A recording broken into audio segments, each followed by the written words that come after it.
All right, let's talk Boston College.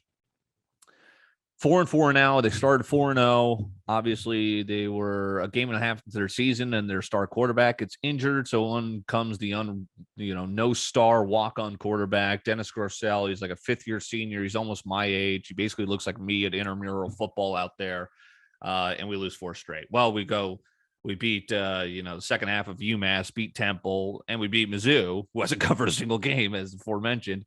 But now we lose 4 straight, and we look awful doing it. BC needs to go 2-2 to make a bowl. Got to make a bowl. Come on. Got to make a bowl. 4-0. Got to go undefeated, run the table to beat their season win total, which came in at 7.5. Again, that was with Jerkovic and not Dennis Grosel, obviously. Let's see if we can still steal that win total, though. I couldn't watch the Syracuse game because it was blacked out. It was on Nesson. I think I have my parents' cable company, which is out east, and Nesson is a northeast company in Boston. So it was bogus. I had to follow on the Gamecast on ESPN, which was just brutal. But it was better? I actually couldn't watch. It was a brutal game. It was brutal enough on the Gamecast. I can only imagine watching the actual game. Grosel and Emmett Morehead was the guy. I was theorizing, is it Ravy? We hadn't seen Morehead all year. He wasn't even on the depth chart. Boom. There's Morehead. Stats-wise, they were the same. He came in on the third drive. Hafley said that was the plan no matter what. And, Grosel was terrible the first 2 drives, so obviously it was easier there. Morehead is obviously a more polished quarterback, better deep ball, more of a pocket presence, where Dennis Grosel is kind of more of a gamer, makes plays when you need him to sometimes, makes mistakes as well.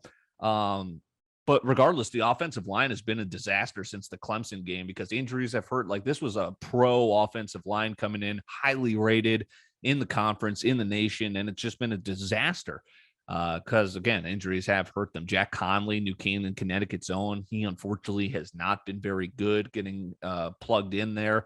But Ozzy Trapilo, who is one of the highest recruits ever for BC, he's a freshman. He got some snaps in there, so he might see some more depending on the injuries, and it seemed to look good there in the final couple of series. The freshmen are looking great. Clinton Burton Jr., another 4-star. We're not used to 4-stars on this team. He sees the field as a freshman because so many injuries, as well as Sebastian's hurt. He looks like he has great potential, and he's starting to accumulate. He might lose out his redshirt year, but that's fine. Let's see if he can play some good games here and get some experience in the ACC down the stretch. The future looks bright. That's what I'm happy. That's what I'm trying to stay positive about, but I'm greedy. I want to go 4-0 to close out the year. And it starts with the red bandana game this Friday at home. Friday night under the lights, plus 3.5. Virginia Tech coming in. Oh, come on. What are we doing here? Crazier things have happened. Both Dennis Grosel and Emmett Morehead listed on the depth chart for QB1.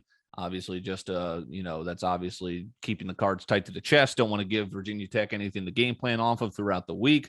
So it's a game time decision for the starter. I think it's going to be Morehead, regardless, who's going to get majority of the game.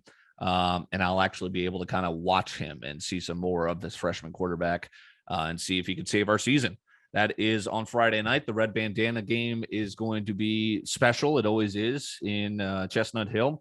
And a little primetime game Friday night for Boston College. Get right game, please get to the 5th win. Virginia Tech, they stink. They just beat Georgia Tech. Who's Georgia Tech? They stink too.